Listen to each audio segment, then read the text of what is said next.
हज़ारों ख्वाहिशें ऐसी कि हर ख्वाहिश पर दम निकले, हज़ारों ख्वाहिशें ऐसी कि हर ख्वाहिश पर दम निकले। बहुत निकले मेरे अरमान लेकिन फिर भी कम निकले, बहुत निकले मेरे अरमान लेकिन फिर भी कम निकले। नमस्कार, मैं डिम्पल्स आनंद आप सभी का इस्तकबाल करती हूँ हमारे ख़ास कार्यक्रम साहित्य यात्रा में। दोस्तों, कहते हैं कि यदि आपको गरीबी में भी अमीरी का स्वाद चखना है तो उर्दू ज़बान बोलिए। यानी कि उर्दू ज़बान एक ऐसी ज़बान है जो आपको गरीबी में भी नवाबों जैसा महसूस करवाती है। और आज जो हमारे साथ स्टूडियो में मौजूद हैं वो एक ऐसे उस्ताद शायर हैं, जितना वो हिंदी से प्रेम करते हैं उतने ही वो उर्दू के मुरीद हैं, जो अपनी शायरी के माध्यम से इंसानियत का पैगाम देते हैं। जी हाँ, मैं बात कर रही हूँ उर्दू के ख्याति प्राप्त राष्ट्रीय स्तर के उस्ताद शायर जनाब जिया नेटौरी जी की। सर, बहुत बहुत स्वागत है आपका हमारे कार्यक्रम में। सर, आपकी पैदाइश देहरादून की है, आपकी प्रारंभिक शिक्षा भी यहीं से हुई, यहाँ तक कि आज तक आप देहरादून के ही निवासी हैं। लेकिन फिर अपने नाम के साथ नेटौरी क्यों, देहरादूनी क्यों नहीं, दून में क्यों नहीं? वजह है, सवाल ये है कि अदबी सिलसिला जो शुरू हुआ वो डिस्ट्रिक्ट बिजनौर से हुआ। उसकी वजह ये रही कि उस वक़्त पे 5-6 साल की उम्र होगी, यहाँ से कि हम अपने ददियाल नेटौर चले गए और वहीं 5वीं क्लास में एडमिशन लिया। तो यहाँ इब्तदाई तालीम भी नहीं हुई, मदरसे में पढ़े थोड़े दिन, उसके बाद वहाँ चले गए।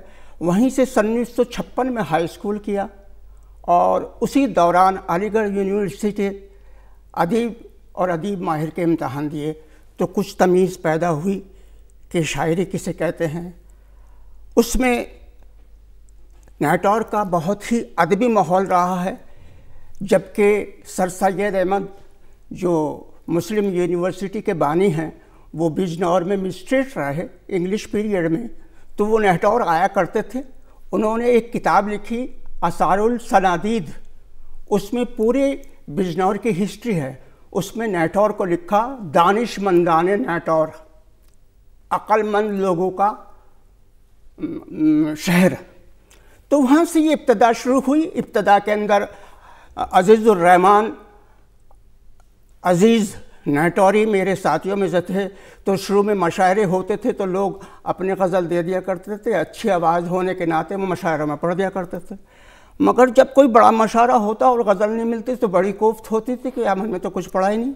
बाहर कैफ थोड़ा सा उर्दू से मुताला हुआ और कुछ माहौल मिला, तो वहाँ पहली बार जो मैंने गज़ल कही वो एक दोस्त के फेल होने पे कही, जैसा कि अभी आपने वो शेर सुनाया था उसके मुताबिक। और उसी दौरान में वहाँ पर एक ऑल इंडिया मुशायरा हुआ जिसमें जिगर मुरादाबादी तशरीफ़ लाए थे, जो आज लिटरेचर में पढ़ाए जाते हैं। उसी दौरान मैंने पहली गज़ल अपनी पढ़ी और उसके बाद फिर रघु राय सहाय, फ़राक गोरखपुरी और जिगर मुरादाबादी, फ़ना कानपुरी, हिलाल सिवारवी, हिंदुस्तान के अजीम शायरों के साथ मैंने ऑल इंडिया मशायरे पढ़ने शुरू कर दिए।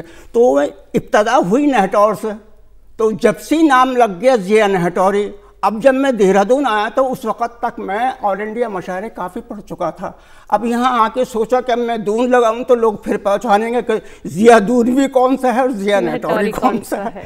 इसलिए बाहर कैफ मैंने जिया नेटौरी के नाम पर तब से अभी तक अपना वो कर रहा हूँ। अपना ददियाल का गहवारा का भी नाम रोशन रखा और अपने देहरादून का भी। देहरादून में सन 1940 में करणपुर में पैदा हुए।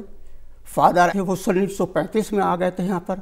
उसके बाद सब यहीं पर भाई बहन पढ़े और आज यहीं मुकीम हैं और यहीं अपना ज़िंदगी गुजार रहे हैं। सर, आपने बताया सन 1956 में आपने अपनी पहली गज़ल कही। जी, हिम्मत ना हार तू। जी, हिम्मत। हम चाहेंगे आप उसकी एक दो शेर, एक दो अशार अगर हमारे साथ साझा करें। उसके लिए तो याद नहीं होगा मुझे कि बहुत इब्तदाई गज़ल है वो, उसमें से तो कुछ याद नहीं। और किसी गज़ल के अशार में आपको पेश कर सकूँगा कि उसी दौरान के है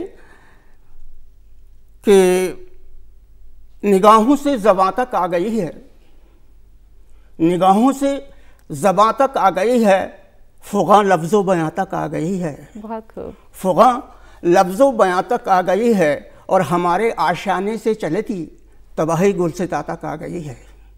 हमारे आशियाने से चली थी तबाही गुलसिता तक आ गई है और किसी की बेवफाई की कहानी वहीं छोड़ो जहाँ तक आ गई है। क्या बात है। किसी की बेवफाई की कहानी वहीं छोड़ो जहाँ तक आ गई है और वहीं छोड़ो जहाँ तक आ गई है। और शेर ख़ास तौर से इसमें कि निकल कर बंद कमरों से ये नफ़रत, निकल कर बंद कमरों से ये नफ़रत हर एक सहने चमन तक आ गई है। क्या बात है। हर एक हाले बयां सहने चमन तक आ गई है। कुछ मिसरा ऐसी तरह से है, झूठ ही झूठ है गुफ्तार अलिफ से ये तक, झूठ ही झूठ है गुफ्तार अलिफ से ये तक, है कोई साहिब किरदार अलिफ से ये तक। क्या बात है। झूठ ही झूठ है गुफ्तार अलिफ से ये तक, है कोई साहिब किरदार अलिफ से ये तक, है कोई साहिब किरदार अलिफ से ये तक। और अफरा तफरी का ज़माना है किसे है फुर्सत, अफरा तफरी का ज़माना है किसे है फुर्सत, है कोई आपका गमख्वार अलिफ से ये तक। क्या बात है। अफरा तफरी का है ज़माना, बिल्कुल। किसे है फुर्सत, कौन है आपका गमख्वार अलिफ से ये तक। सर देखा जाए तो आपने 16 साल की उम्र से ही लिखना शुरू कर दिया था। करीब करीब 10वीं में इंसान 16-17 का ही होता है। तो आप पिछले 7-8 दशकों से साहित्य के साधक हैं।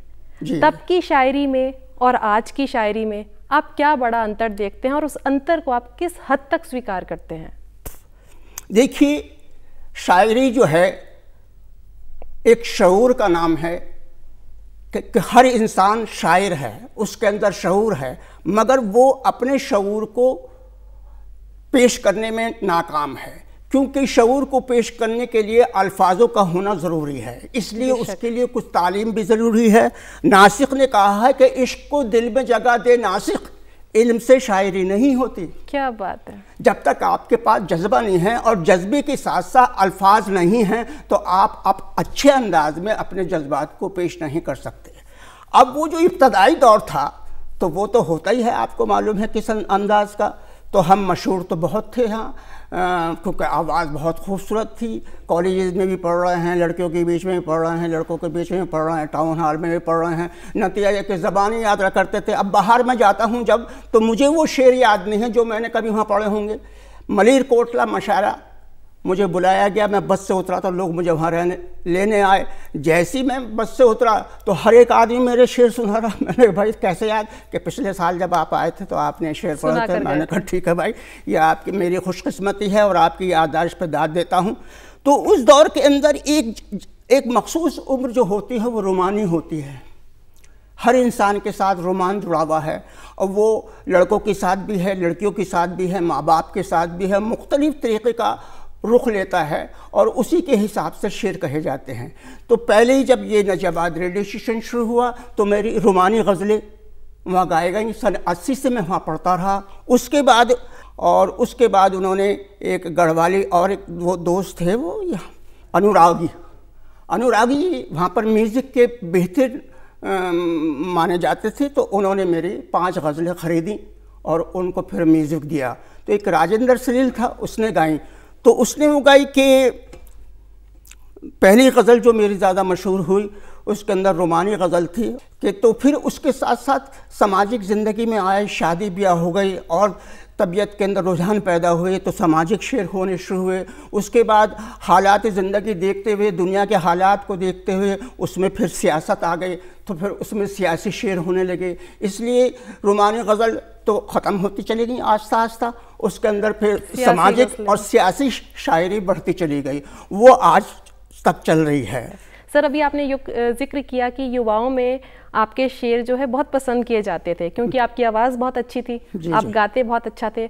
आप हमारे दर्शकों के साथ अगर अपनी कोई गज़ल गाकर ना गा के इस वक्त तो नहीं हो सकेगी, मगर बहरहाल कोशिश करता हूँ। 1-2 शेर आपको सुना देता हूँ कि जो कुछ भी कहा आपने हम मान रहे हैं, जो कुछ भी कहा आपने हम मान रहे हैं।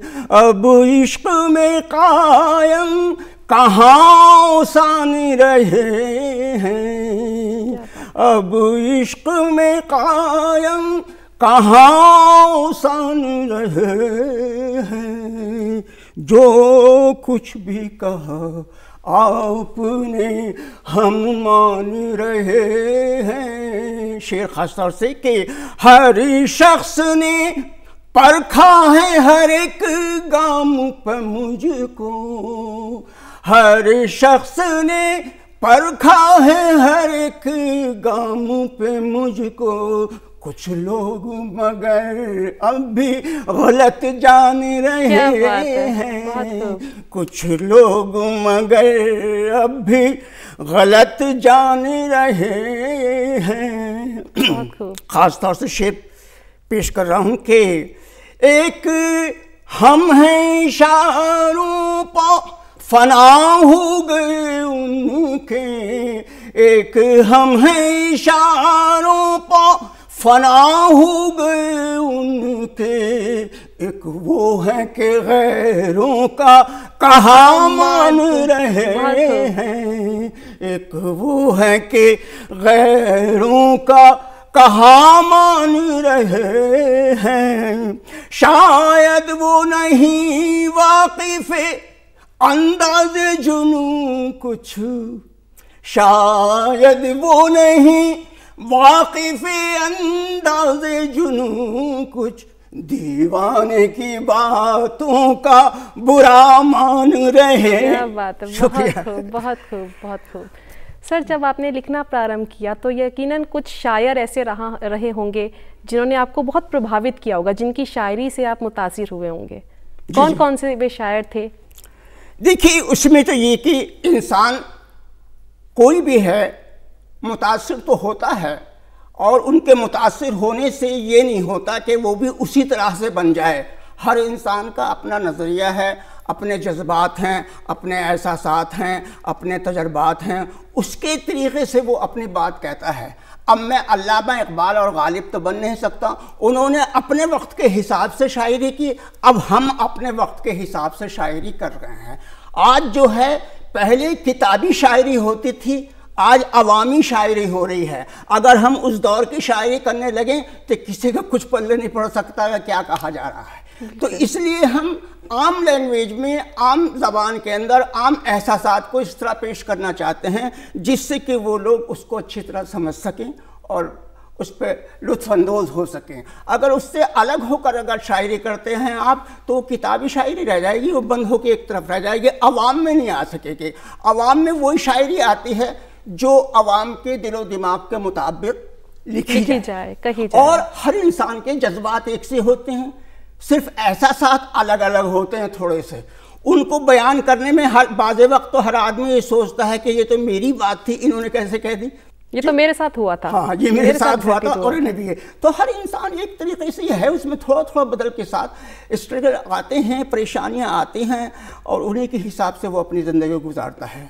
आप गरीबों के बेहद करीब रहे हैं, मजदूर वर्ग से आपका लगाव बहुत ज़्यादा रहा है, यहाँ तक कि आपके गीतों में भी गरीबों के प्रति बहुत लगाव दिखता है, दर्द दिखाई देता है। इसकी कोई ख़ास वजह? ख़ास वजह तो इसमें कुछ नहीं होती, क्योंकि एक तो ये कि आदमी खुद उन हालात के साथ गुजरता है, नंबर 2 वो अपने माहौल की अक्कासी करता है। शायर सिर्फ अपने लिए ही कुछ नहीं कहता, उसको मजबूर करता है उसका माहौल और उसका वातावरण कि वो किस हालात के अंदर ज़िंदगी गुजार रहा है और उसको वो किस तरह से दुनिया के सामने पेश कर सकता है। तो हम अपने गम के साथ साथ दूसरे गम भी बटोरते हैं और वो दुनिया तक पहुंचाते हैं कि दुनिया किस किस तरीके से ज़िंदगी गुजार रही है। जी बिल्कुल। सर, जैसा कि मैंने कहा कि गरीबों से आपका बेहद लगाव रहा है और आप इंसानियत का पैगाम भी अपनी हर शायरी में ज़रूर देते हैं। अगर आप उसके कुछ शेर हमारे साथ साझा कर सकें। बस मैं तो इतना कहना चाहूँगा कि आज तक इंसान ये समझा नहीं, आज तक इंसान ये समझा नहीं प्यार करना बंदगी है दोस्तों। आज तक इंसान ये समझा नहीं प्यार करना बंदगी है दोस्तों। दुश्मनी से फ़ायदा कुछ भी नहीं, दोस्ती ही ज़िंदगी है दोस्तों। क्या बात है, बहुत खूब, बहुत खूब। तो हम दुनिया का सारा इंसान एक ही बाप से पैदा हुआ है और हमारा एक दूसरे से लिंक है। हम सब एक दूसरे के रिश्तेदार और भाई बहन माँ बाप हैं। तो ये तो अलग कर ही नहीं सकता। अब आपके बाबा दाद यहाँ से फॉरेन कंट्री चले जाएँ, वहाँ पैदा हों, वहाँ की लैंग्वेज, उनका कल्चर ही वो हो जाएगा, वो जानेंगे नहीं कि हिंदुस्तान क्या चीज़ है। तो इसी तरह से इंसान बढ़ता चला गया। आखिर ये है कि जब हम एक ही बाप की माँ बाप की औलाद हैं तो हम में तफरका क्यों? बिल्कुल। पहली चीज़ तो मोहब्बत है। अगर मोहब्बत नहीं है तो वो इंसान कहलाने का हक नहीं रखता, क्योंकि उन्स के माने मोहब्बत। जब उन्स पैदा होगा तो तब इंसान बनेगा। आदम तो आदम की औलाद की वजह से बन गए, हम आदमी बन गए। मगर इंसान जब बनेंगे जब हमारे दिलो दिमाग के अंदर उन्स होगा और हम उसकी मखलूक से मोहब्बत करेंगे। अल्लाह से वही मोहब्बत करेगा जो उसकी मखलूक से मोहब्बत करेगा। जो मखलूक से मोहब्बत नहीं करता वो कभी भी अल्लाह को नहीं पा सकता। बिल्कुल। पहली चीज़ ये शर्त है इंसान की कि मैं रात दिन इबादत करता रहूं, कोई इबादत काम नहीं आ सकती। और सबसे बड़ी खिदमत जो है वो है माँ बाप। जिसने माँ बाप की खिदमत कर ली उसको तो फ्री में जन्नत मिल जाएगी, कुछ और करने की ज़रूरत ही नहीं उसको। मगर आज देख रहे हैं हम कि लोग जो बूढ़े हो गए तो औलाद ये समझ रहे कि हमारा डिस्टर्ब होगा, जाके माँ बाप को आश्रम में छोड़ जाए। तो वक्त काम करने का था, इस वक्त तुम कहना माँ बाप की खिदमत करने के बजाय उनको आश्रम में छोड़ जाए। ये कोई ज़िंदगी नहीं है। ज़िंदगी तो यही है कि जिन्होंने हमें किन मुसीबतों के साथ पाला आज हम उनके साथ कुछ भी ना कर सके। मुझे इंटर के बाद नौकरी की भी ऑफ़र हुई, मगर एकदम जो ख्याल आया कि 70 में फादर रिटायर होने वाले, तो ये कहाँ जाएंगे। नतीजा कि मैंने नौकरी नहीं की और रिटायरमेंट के बाद 20 साल तक मदर फादर मेरे साथ ही रहे। दोनों भाइयों के पास नहीं रहे, मेरे पास उनका इंतकाल हुआ, मेरे पास सब कुछ उनका सिलसिला रहा। तो कहने का मतलब ये कि मेरे दिल को खुशी है और मैं आपके सामने बैठा हूँ बिल्कुल मस्त, और आधा हिंदुस्तान मेरे नाम से और मुझसे वाकिफ़ है। सिर्फ अखलाक की वजह से, ना शायरी की वजह से, ना पैसे की वजह से, ना किसी और की वजह से, सिर्फ इसलिए कि मैं मोहब्बत से पेश आता हूँ और हर एक के काम आता हूँ। वही मेरा देहरादून के अंदर रहा। आज ये पता नहीं कितने लोग हैं, क्योंकि मिनिस्टर जो भी पे शायरी की वजह से सब करीब करीब रहे, तो सबको पचाने कितने को नौकरी लगवाई। तो सिर्फ ये कि मकसद ज़िंदगी है कि इंसान के काम आए, तो वो तो ज़िंदगी है, बाकी कोई ज़िंदगी नहीं। सर, आपने कई दफ़ा ये जिक्र किया है, कई जगह ये बताया है कि हिंदी और उर्दू दोनों ही सगी बहनें हैं, और हिंदी और उर्दू में एकता होने से हिंदू मुसलमान में एकता बढ़ेगी। बिल्कुल। तो इस एकता को बरकरार रखने के लिए, या फिर यूँ कहें उसे और बढ़ावा देने के लिए, किन किन प्रयासों की आज भी ज़रूरत है, दरकार है? मैं आपसे अर्ज़ कर दूं कि हिंदी भी मुसलमानों के लिए बहुत अहम है, क्योंकि आपने पढ़ा होगा कि यहाँ जो आर्यन और बाहर से आए उनकी ज़बान सबकी संस्कृत थी जी। उसी से हिंदुस्तान में आने के बाद जो लैंग्वेज खड़ी बोली और अवधी वगैरह मिला के बनी, उसको हम हिंदवी या हिंदी कहते थे। उसमें सबसे पहली कहानी जो है वो है रानी केत की कहानी, जो इंशाअल्लाह खान ने लिखी। पहली कविता की किताब जो है वो रसखान की है, पद्मावत। उससे पहले कोई कविता नहीं लिखी गई, आप देख रस्मखत। उसके बाद आ जाइए आप उन पे कि सूफी मत के जो लोग थे उन्होंने हिंदी को बहुत बढ़ावा दिया। और आज हम अगर ये चाहें कि हिंदी से अलग हो जाएं, उर्दू से हिंदी को आप अलग कर दें, तो वो फारसी और अरबी रह जाती है, उर्दू ख़त्म हो जाती है। बिल्कुल। उर्दू है ही हिंदी की वजह से। जब मुग़ल यहाँ आए तो उसमें मुख्तलिफ कौमों के आदमी थे, मराठी थे, ये आर्यन थे, अरबी थे, हिंदुस्तानी थे। वो एक दूसरे की बात को नहीं समझ, कोई फ़ारसी बोल रहा, कोई अरबी बोल रहा, कोई कुछ बोल रहा। तो उस वक़्त जो कहना ज़बान बनी हिंदी से मिलकर, अब जैसे मकान है वो फ़ारसी है, घर हिंदी है, तो मेज़ ये फ़ारसी है, वो अरबी, कुर्सी अरबी है। अब जो हम रोज़मर्रा की ज़िंदगी में लफ्ज़ इस्तेमाल करते हैं वो अरबी और फ़ारसी की। तो साबुन की हिंदी बता दें आप, तौलिया की हिंदी बता दें आप, कफन की हिंदी बता दें आप, नहीं है। ये सब लफ्ज़ वहाँ से अडॉप्ट किए गए और वो हमारी रूह में इस तरह पैबस्त हो गए कि वो ऐसा लगते हैं कि जैसे ये हिंदी के है। कि आदमी जो संकोच करता है कोई भी भाषा हो, भाषा तो आदमी को इल्म सीखने का मौका देती है कि हुनर से मुझे अपनी पंक्तियां याद आ गई। मैं भी एक नवोदित साहित्यकार हूं और लिखती हूं कि हुनर ही कहाँ काफ़ी है आजकल पहचान के लिए। ये व्यंग कर रही हूं समाज पर कि हुनर ही कहाँ काफ़ी है आजकल पहचान के लिए, दो चार ऐब ना हो तो यहाँ जानता ही कौन है। बिल्कुल बिल्कुल। बेहुनर भी दुनिया में भाग्यवान होते हैं, जब ग्रह किसी के भी मेहरबान होते हैं। सर, दर्शक ये जानना चाहेंगे आपके उस्ताद शायर कौन थे जिनसे आपने गज़ल कहनी सीखी, रुबाइयाँ कहनी सीखी? हाँ, अब मैं आपसे ये अर्ज़ कर दूं कि वो आज हिंदुस्तान के बड़े उस्तादों में से होते तो वो थे मुंशी शंकर स्वरूप भटनागर। दामन में रहकर मैंने शायरी को और अरूज को पढ़ना शुरू किया और उन्हीं के नाम से शुरू के अंदर आपने देखा होगा, आपके पास अखबार आए होंगे तो ज़िया मफ्तूनी भी लिखा जाता था। मफ्तून का शक वो था तो मफ्तूनी उन्हीं के नाम से मैं जाना जाता था। तो उनके यहाँ पर कई शागिर्द हुए। नदीम बरनी साहब भी उनकी शागिर्दों में रहे और यहाँ है एक हैं बेंजुमन नामी, उन्होंने कई किताबें अरूज पे पिंगल पे लिखी, वो अभी हयात हैं, 96 में चल रहे हैं और रायपुर में कोठी बनाई है, मगर इस वक्त उनका लड़का डॉक्टर है, वो बाहरी हैं। तो इस वजह से मेरे उस्तादों में से शंकर साहब, उन्हीं से आपने शायरी की बारीकियां सीखी। सर, आप अंतर्राष्ट्रीय सम्मान से भी नवाजे जा चुके हैं, साहित्य शिरोमणि जी। तो वो अनुभव कैसा था और उसके अलावा और कौन कौन सी उपलब्धियां हैं जिसका आप जिक्र करना चाहेंगे, हमारे दर्शकों को बताना चाहेंगे? नहीं, मुझे शोहरत वगैरह से दिलचस्पी नहीं है, बहुत वैसा लगता है। मैं अच्छा बेहतर नहीं समझता कि लोग ज़बरदस्ती, इसीलिए थोड़ा पीछे रहे कि हमसे ना तो बटरिंग हुई ना किसी की चापलूसी हुई, मगर ये कि अखबारों में छपते रहे, रेडियो से आते रहे, तो उसके अंदर इलाहाबाद वालों ने मुझे बुलाया, मैं इलाहाबाद गया और उन्होंने मुझे अवार्ड दिया और इज़्ज़त अफजाई की।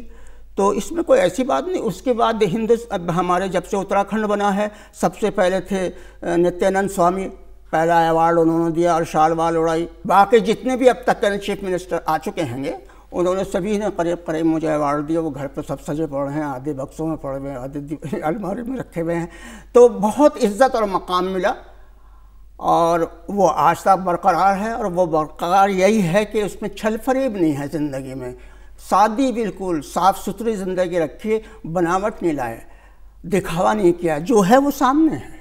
जी, मतलब जितने भी आपको अभी तक सम्मान मिले हैं आप उसे अपनी मोहब्बत समझते हैं जो दूसरों के द्वारा दी गई है। जी हाँ, जी। और वो आपकी शायरी के लिए। जी। और आज की जो युवा पीढ़ी है वो लिख ज़्यादा रही है, कह ज़्यादा रही है, सुन कम रही है।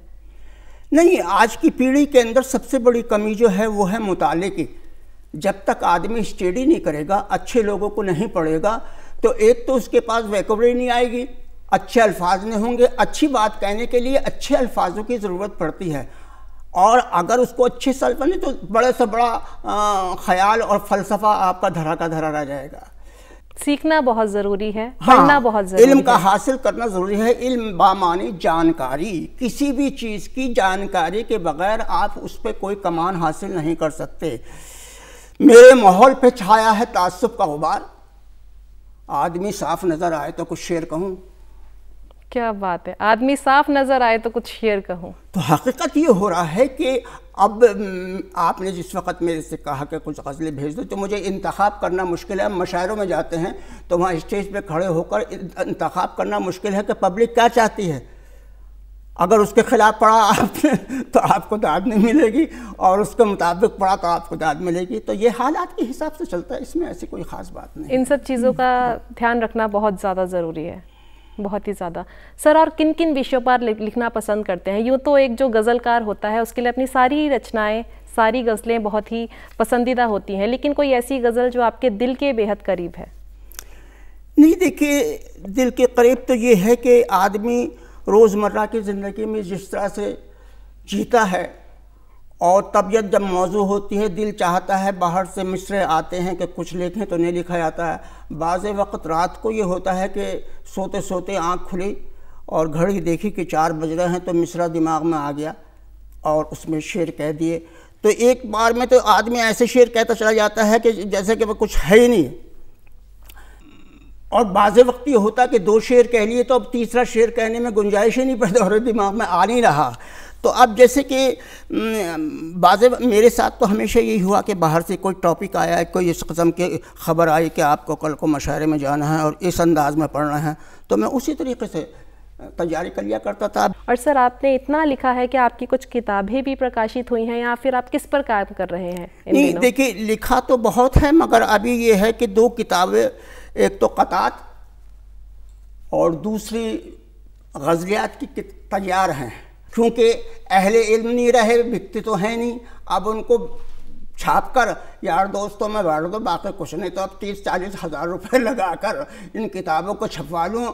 आने वाली जनरेशन जानते नहीं है, बाद में फिर ये रद्दी में बिकेगी, तो मैंने कहा इनको वैसे महफूज रहने दो, करना क्या है इनका, जैसे जो कुछ भी होगा वो आगे लोग देखेंगे, जो अहले इल्म आएंगे। बहरहाल दौर बदलेगा और अहले इल्म आएंगे। अब मैं देहरादून का आपको बतला दूँ, ये उत्तराखंड बनने से पहले जो यहाँ बाहर से ऑफिसर्स आते थे वो उर्दूदा होते थे, यानी तारीख़ी मशायरे कराए गए यहाँ पर। सर, यूँ तो ये चंद लम्हे काफ़ी नहीं है साहित्य चर्चा के लिए, लेकिन आज के ये युवा पीढ़ी जो लिख रही है, कह रही है, उन्हें आप क्या मशवरा देना चाहेंगे साहित्य के संबंध में? मैं उनसे यही दरख्वास्त करता हूँ कि एक तो अच्छे अदीबों की सोहबत में बैठें। तो इसलिए मेरा तो पैगाम यही है आज की जनरेशन से कि वो जिस माहौल में रह रहे हैं वो अपनी मादरी ज़बान पर ज़्यादा ज़ोर दें, जिससे कि वो अपने कल्चर को, अपने मज़हब को, अपने बुज़ुर्गों को पहचान सकें। और वो चाहे उर्दू दां हों या हिंदी दां, दोनों को अपने लिटरेचर को पढ़ना चाहिए, अपने बुज़ुर्ग शायरों को पढ़ना चाहिए और उनसे प्रेरणा लेनी चाहिए कि जो वो लिख चुके हैं उनसे हटकर लिखा जाए। और लिखेगा जब भी वो, जब उसके दिलो दिमाग के अंदर एक एहसास की ताकत होगी और वो महसूस करेगा कि मेरे माहौल में क्या हो रहा है। जब उसे एहसास ही नहीं, उसने तो सुबह को खाना खा लिया, दोपहर को खा लिया, रात को सो गया, सुबह को फिर घूमने निकल गया, मतलब ये कि बेहिसी की ज़िंदगी है, हिस्स ख़त्म हो चुकी है। अब तो ये कि दौलत कहाँ से आए, वो नुक्ता कहीं से मिल जाए तो उसमें करोड़पति हो जाए, बस इसके अलावा कुछ नहीं। सर, बहुत अच्छा लगा आप हमारे कार्यक्रम में आए, आपने अपना कीमती वक्त हमें दिया। ये थे उर्दू के उस्ताद शायर जनाब जिया नेहटौरी, जिन्होंने ना सिर्फ हमें शायरी की बारीकियां बताई, बल्कि एक बेशकीमती मशवरा भी दिया कि माँ बाप की सेवा की जाए, अच्छे लोगों की सोहबत में बैठा जाए, ज़्यादा से ज़्यादा पढ़ा जाए, लिखा कम जाए, और साथ ही साथ अपने उच्चारण पर, अपने तलफ़्फ़ुज़ पर ज़रूर ध्यान दें। मिलते हैं साहित्य यात्रा की अगली कड़ी में नए मेहमान के साथ, तब तक के लिए नमस्कार।